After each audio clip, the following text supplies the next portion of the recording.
Bismillahirrahmanirrahim. Narrated Abdullah bin Abbas. Abu Sufyan bin Harb informed me that Heraclius had sent a messenger to him while he had been accompanying a caravan from Quraysh. They were merchants doing business in Sham, Syria, Palestine, Lebanon, and Jordan. At the time when Allah's apostle had truce with Abu Sufyan and Quraysh infidels. So Abu Sufyan and his companions went to Heraclius at Iliya, Jerusalem. Heraclius called them in the court, and he had all the senior Roman dignitaries around him. He called for his translator, who, translating Heraclius' question, said to them, "Who amongst you is closely related to that man who claims to be a prophet?" Abu Sufyan replied, "I am the nearest relative to him amongst the group." Heraclius said, "Bring him close to me and make his companions stand behind him." Abu Sufyan added, "Heraclius told his translator to tell my companions that he wanted to put some questions to me regarding that man, the prophet, and that if I told a lie, they, my companions, should contradict me." Abu Sufyan added, "By Allah, had I not been afraid of my companions labeling me a liar, I would not have spoken the truth about the Prophet.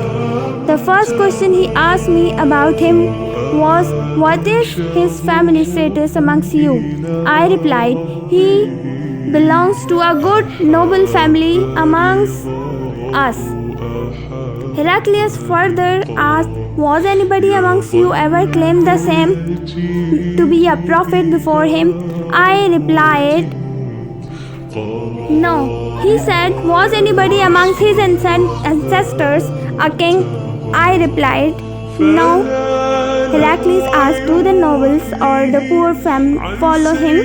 I replied, 'It is the poor who follow him.' He said, 'Are his followers increasing or decreasing day by day?'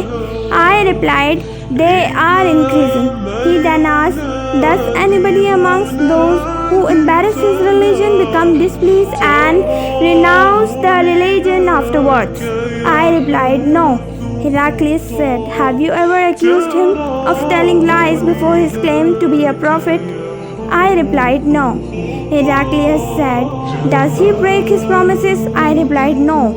We are at truce with him, but we do not know what he will do in it.' I could not find opportunity to say anything against him, except that Heraclius asked, 'Have you ever had a war with him?'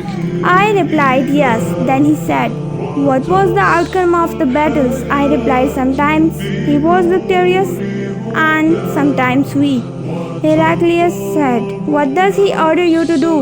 I said, 'He tells us to worship Allah and Allah alone, and not to worship anything along with him, and to renounce all that our ancestors had said. He orders us to pray, to speak the truth, to be chaste, and to keep good relations with our kith and kin." Heraclius asked the translator to convey to me the following: "I asked you about his family, and your reply was that he belonged to a very noble family. In fact, all the apostles come from noble families amongst their respective peoples. I question you whether anybody else amongst you claims such a thing." Your reply was in the negative.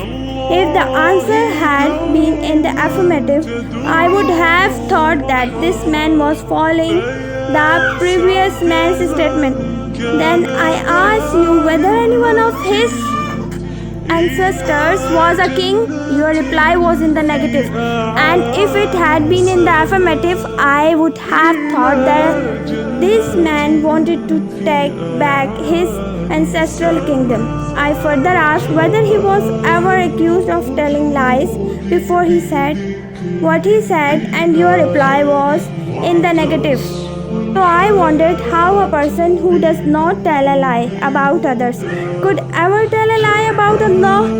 I then asked you whether the rich people followed him or the poor.